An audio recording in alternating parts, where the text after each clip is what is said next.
have not seen any commercials, we have not seen any ads, we have not seen any Caitlin Clark merchandise, and we for sure as hell have not seen any Caitlin Clark signature shoe. Today, we're tackling a topic that's been lighting up social media, sports blogs, and water cooler conversations everywhere. The meteoric rise of Caitlin Clark, the 2024 WNBA Rookie of the Year, and the curious case of her relationship with Nike. If you haven't been following this saga, buckle up because it's a wild ride filled with record-breaking performances, sold-out merchandise, and a surprising amount of corporate hesitation. Let's unpack why Caitlin Clark is the biggest thing in women's basketball right now, and why some brands, namely Nike, seem reluctant to fully embrace her star power. A rookie season for the ages Caitlin Clark burst onto the WNBA scene in 2024 with the Indiana Fever, fresh off a legendary college career at Iowa. For those who followed her in college, her transition to the pros was no surprise.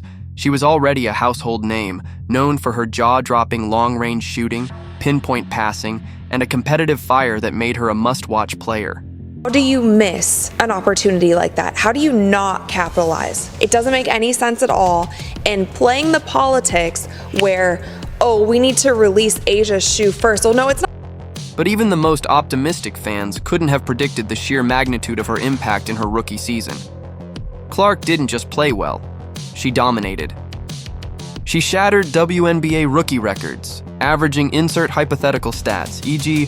20 points, 8 assists, and 5 rebounds per game, and led the Fever to a playoff berth despite the team's struggles in recent years. Her ability to shoot from logo range, think Stephen Curry with a ponytail, combined with her court vision and leadership, set her apart from her peers. She wasn't just a rookie.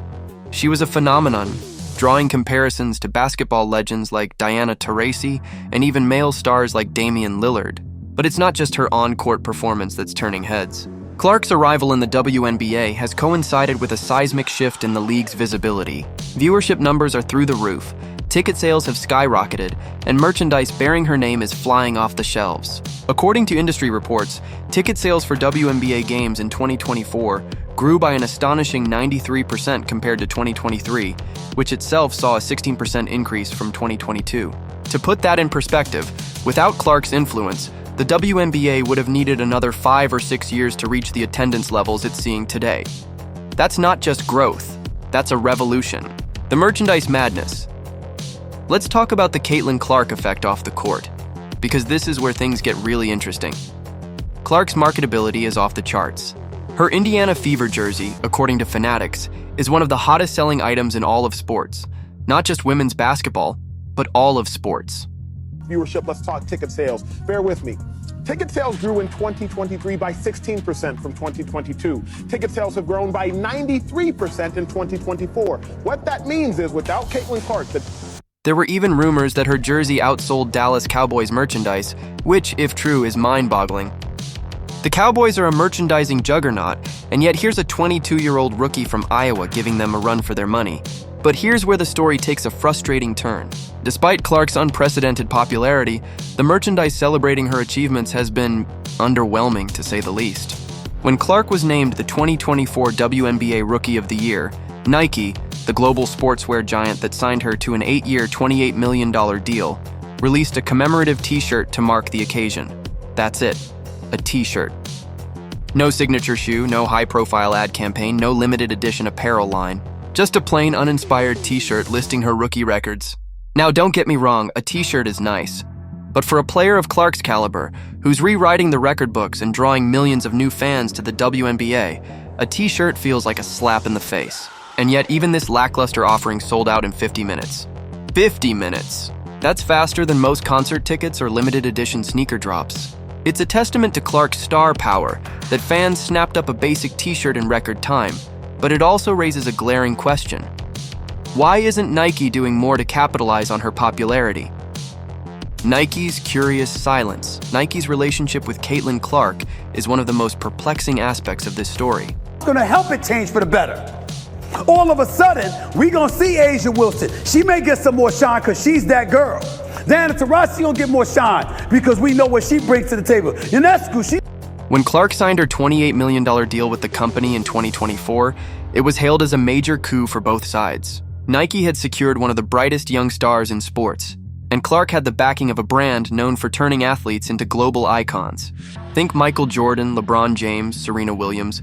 Nike has a long history of elevating its athletes to legendary status through innovative products and high-octane marketing campaigns.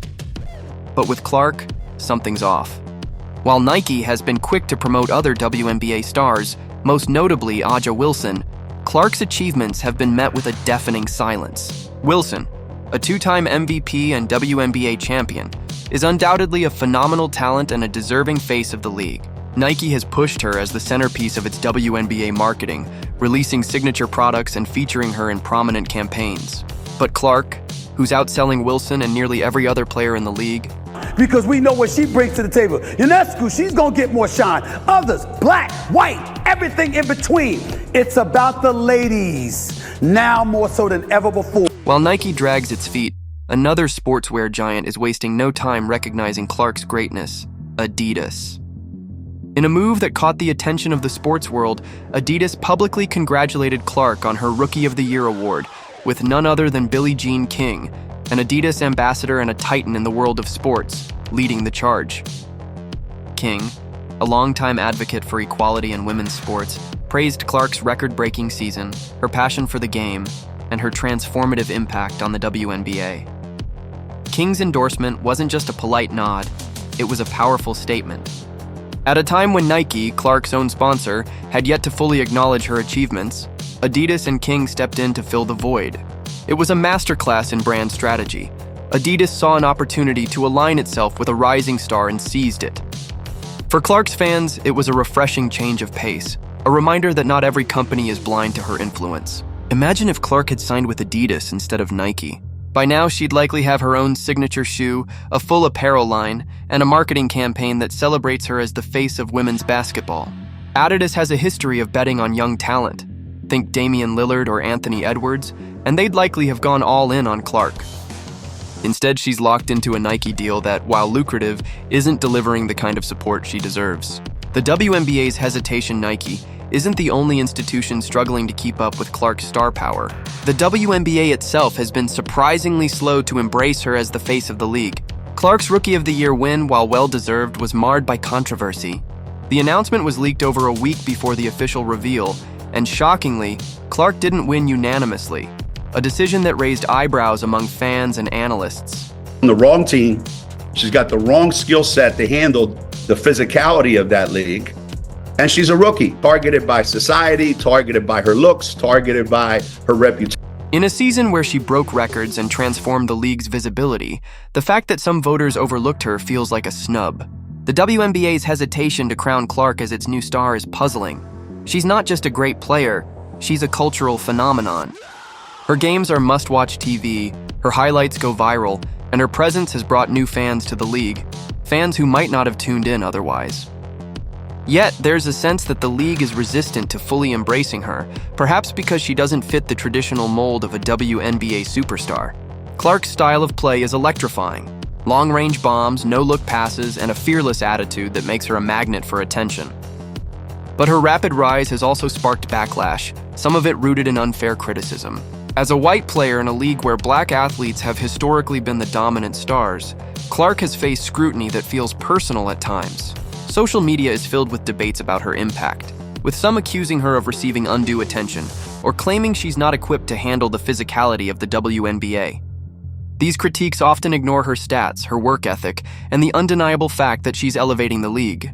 The cultural context, to fully understand the Caitlin Clark phenomenon, we need to zoom out and look at the broader cultural context. Women's basketball, and the WNBA in particular, has long been a space where black athletes have thrived, breaking barriers and redefining what it means to be a superstar. Players like Cheryl Swoops, Lisa Leslie, and now Angel Wilson have been trailblazers, carrying the league through decades of growth and challenges. Their contributions are undeniable, and they've earned their place as icons. Clark's arrival, however, has introduced a new dynamic. Targeted by the disrespect that they've shown to the WNBA. She said now they're expecting this rookie class to be perfect. This rookie class isn't even one of the best rookie classes in the last 10 years. As a white player with a massive following, she's brought unprecedented attention to the WNBA. But that attention has also sparked tension. Some critics argue that her popularity is driven by race. that her marketability benefits from a society that's more comfortable celebrating white athletes. Others counter that her success is purely about talent and charisma, that she's earning every bit of her acclaim through her performance on the court. This debate is complex, and it's one that our YouTube channel doesn't shy away from. There's no denying that Clark's race plays a role in how she's perceived, just as there's no denying that her skill and marketability are exceptional. The challenge for the WNBA and brands like Nike is to navigate this dynamic without alienating any part of their audience. By failing to fully embrace Clark, they risk missing out on a generational talent who's poised to take the league to new heights. The numbers. Don't lie. Let's get back to the numbers because they tell a story that's hard to ignore. Clark's impact on the WNBA's bottom line is staggering.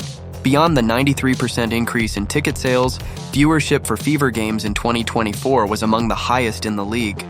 The face of the WNBA, yes. Do I think if A'ja Wilson dropped a shoe and Caitlin Clark dropped a shoe today at the very same time, that Caitlin Clark would outsell A'ja's shoe by 100 jerseys in sports, y'all, according to Fanatics, led by the one and only Michael Rubin. Clark's Indiana Fever jersey is apparently sold out in all sizes. It was rumored that she actually outsold Dallas